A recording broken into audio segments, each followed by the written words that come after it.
Hi everyone. Andhra స్టైల్లో ఆవకాయ ఎలా పెట్టాలో చూద్దాం. ఈరోజు మా పెరట్లో మామిడి చెట్టు ఉంది, దాని దగ్గరికి వెళ్ళాము. కాయలు కోసుకొస్తున్నారు మా వారు. పెరట్లో ఉన్న ఈ మనం పచ్చడి పెట్టే చెట్టు జలాలు రకానికి చెందింది. అంటే ఆంధ్రలో కొన్ని రకాల కాయలు మాత్రమే పచ్చడి పెడతారు. వాటిలో చిన్న రసాలు, పెద్ద రసాలు, జలాలు, తెల్ల గులాబీ, నాటు అనే కాయలు ఉంటాయి. మా పెరట్లో ఉన్నటువంటి చెట్టు చాలా బాగుంటాయి. ఈ కాయలు ఇవి జూను జూలై వరకు కూడా చెట్టుని పచ్చడి పెట్టుకోవడానికి బాగానే ఉంటాయి. కానీ మా కోతులు విపరీతంగా ఉండటం వల్ల ఇవి నాగం చేస్తున్నాయి. అందుకే ఒక 10 కాయలు సుమారు ఉన్నాయి. మామిడికాయలు కోసేటప్పుడు చాలా జాగ్రత్తగా ఉండాలి. అయితే ఎందుకంటే ఆ కాయల్ని కింద పడనివ్వకూడదు. కింద పడితే కనుక మనం నిల్వ పెడతాం కదా పచ్చడి, అది నిల్వ ఆగదు. కానీ మా వారికి ఎన్నిసార్లు చెప్పినా కానీ ఒకసారి క్యాచ్ పడుతున్నారు, ఒక్కోసారి కింద పడుతుంది. అందులో ఎన్ని పనికి వస్తాయో. మా వెనుక అంతే చెట్టు కానీ చూసారు ఎలా క్యాచ్ పెట్టాను. కాయలు ఎంత బాగున్నాయి కదా. కాయలు కోసుకొని వచ్చాము. అది చూడండి, మా హస్బెండ్ తొడయాలు కట్ చేస్తున్నారు. ఆ తొడయాలు కట్ చేసి అవి వాటర్లో వేస్తున్నాము. ఆ వాటర్లో వేస్తే, వాటర్లో ఎందుకు వేస్తారంటే దానికి సొన్న అనేది బాగా ఉంటుంది. ఆ సొన్న అంతా పోయే వరకు శుభ్రంగా కడిగి మంచి క్లాత్తో తుడిచి వాటిని ఆరపెట్టాలి. కాయలకున్న సొన శుభ్రంగా పోకపోతే కనుక చట్నీ ఒగరుగా ఉంటుంది, నీట్గా కూడా ఉండదు. ఇలా ఈ కాయల్ని నీళ్ళల్లో వేయటం వల్ల కాయలకుండే సొన మొత్తం కూడా పోతుంది. వాటిని అలా శుభ్రంగా చూసారు ఎలా చేస్తుందో వేణుక. అలా శుభ్రంగా వాటిని కాయలకున్న తేమంతా శుభ్రంగా ఆరిపోయింది. ఇప్పుడు కాయలు కోయటం స్టార్ట్ చేసాము. కాయలు చూడండి ఎలా కోస్తున్నారో. ఫస్ట్ నిలువుగా కట్ చేసి నిలువుగా కట్ చేసి మళ్ళీ దాన్ని నిలువుగా కట్ చేస్తే 4 ముక్కలు అవుతాయి. ఈ ముక్కలు అయిన వాటిని శుభ్రంగా నిలువుగా కట్ చేసిన ముక్కలు చూసారా, వీటిల్లో జీడితో పాటు సన్న రేఖలు కూడా ఉంటాయి. ఇలా నిలువుగా కట్ చేసి ఉన్నప్పుడే వాటిని శుభ్రంగా నీట్గా చేయాలి. అంటే అందులో ఉన్న జీడి మొత్తం కూడా తీసేయాలి. జీడితో పాటు సన్న పేపర్ లాగా ఉంటుంది ఒక పొర, దాన్ని కూడా తీసేయాలి. ఈ రెండూ తీసేయకపోతే పచ్చడి నిల్వ ఉండదు. ఈ రేఖలు అనేవి కనుక పచ్చట్లో ఉంటే చూడటానికి బాగుండదు, టేస్ట్ కూడా ఉండదు. కాబట్టి ఇలా ముక్కలుగా కోసినట్లు తీసేసి మళ్ళీ ఆరబెట్టడం వలన వాటిల్లో ఉన్నటువంటి తేమ శాతం అనేది తగ్గడానికి ఆస్కారం ఎక్కువ ఉంటుంది. ఇప్పుడు నిలువుగా ఉన్న ముక్కల్ని మనం అడ్డంగా కట్ చేసుకోవాలి.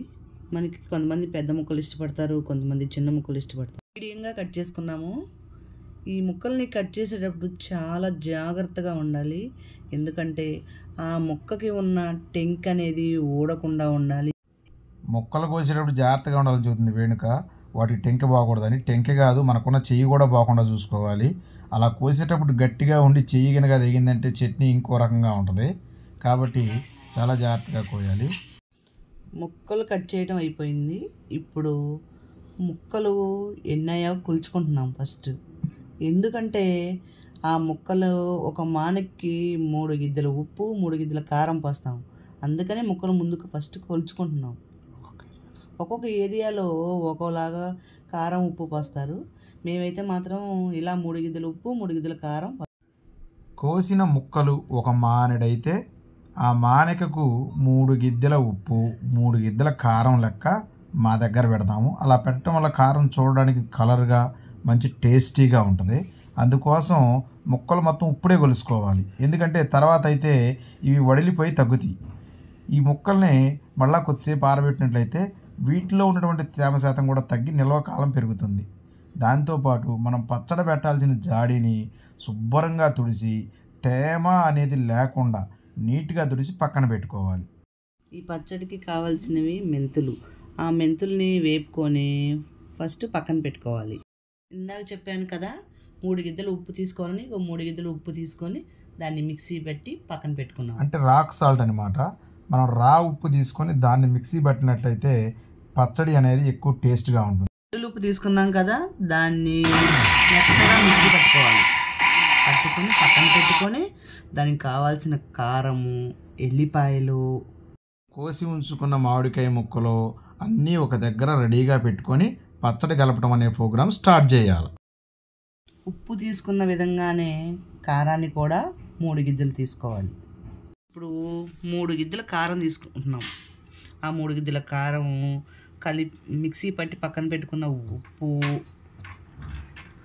అలాగే పక్కన ఉంచుకున్న ఎల్లిపాయలు, ఇందాక మెంతులు ఎంచుకొని పక్కన పెట్టుకున్నాం కదా, అవి కూడా మిక్సీ పట్టి నేను పక్కన ఉంచాను. ఎల్లిపాయలు వేసి మిక్సీ పట్టి పక్కన ఉంచాను.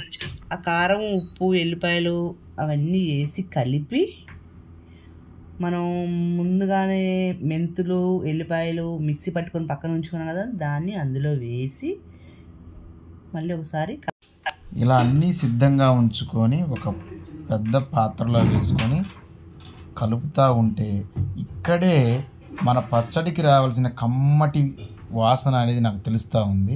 చూసారా, వెల్లిపాయలు కారం కలుపుతూ ఉంటే ఎంత మంచి గుడ్ స్మెల్ వస్తూ ఉందో. దీంట్లో కొంచెం ఒక్కొక్క టేస్ట్ తగ్గట్టుగా పసుపును కూడా యాడ్ చేసుకున్నట్లయితే ఇంకా టేస్ట్ అనేది మంచిగా ఉంటుంది అన్నమాట. ఇలా అన్ని సమపాళ్ళల్లో అంటే మనం తీసుకున్నటువంటి ముక్కలకి సరిపడే విధంగా సరైన కొలతలతో అన్నీ తీసుకోవాలి. దీంట్లో ముక్కలు తీసుకున్నాం కదా ఆల్రెడీ, ఈ ముక్కలకి కొంచెం నూనెని యాడ్ చేయటం వల్ల, అంటే ఈ నూనె కూడా చాలా రకాలు ఉంటుంది, ఒక్కొక్క ఏరియాలో ఒక్కొక్క రకమైన వాడుతూ ఉంటారు. మా దగ్గర మేము శనగ నూనె వాడుతూ ఉన్నాం.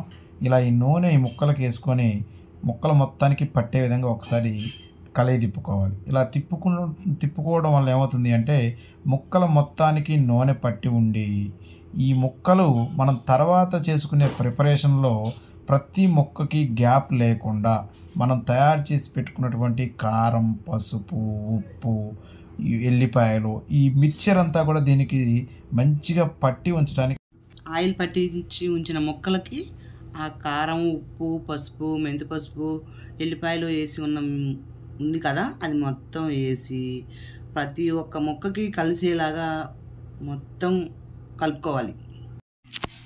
ఈ ఆవకాయ పెట్టే పద్ధతి ఒక్కొక్క ఏరియాలో ఒక్కొక్కలాగా ఉంటుంది. అంటే ఇప్పుడు మేము చూపించిన ప్రాసెసే అందరూ చేయాలని ఏం లేదు. మా దగ్గర మేము చేసే ప్రాసెస్ ఆంధ్రాలో ఎక్కువ మంది ఎలానే చేస్తారు. ఇలా చేసినటువంటి కలిపినటువంటి మొత్తం మిశ్రమాన్ని మనం ముందుగా తయారు చేసుకున్న జాడీలో పెట్టి నీట్గా చేసుకోవాలి. కొన్ని ఏరియాల్లో ఈ మధ్య జాడీలు కాకుండా ఎక్కువ మంది ప్లాస్టిక్ డబ్బాలు వాడుతున్నారు. ఈ ప్లాస్టిక్లో పెట్టడం వల్ల పచ్చడికి రావాల్సినటువంటి కమ్మదనం, రావాల్సిన టేస్టు ఈ మధ్య రావట్లేదు. కానీ ఎక్కువ మంది సాధ్యమైనంత వరకు జాడీని ఉపయోగించడానికి ట్రై చేయండి.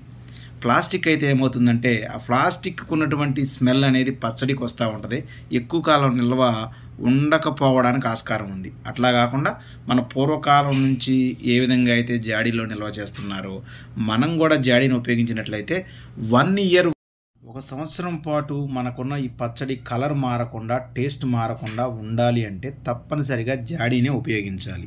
జాడీలో పెట్టిన తర్వాత దాని మీద ఒక మూత వేసుకొని దాని మీద క్లాత్ వేసి గట్టిగా కట్టాలి. ఇలా నిల్వ ఉంచినటువంటి ఈ జాడీని 3 days తర్వాత మూత తీసి దాన్ని ఒక్కసారి అంతా కలియదిప్పి మనకు కావలసినంత నూనెని యాడ్ చేసుకొని ఉడుకుడికి అన్నంలో ఆ కారాన్ని వేసుకుని తింటే నా సామిరంగా సూపరు.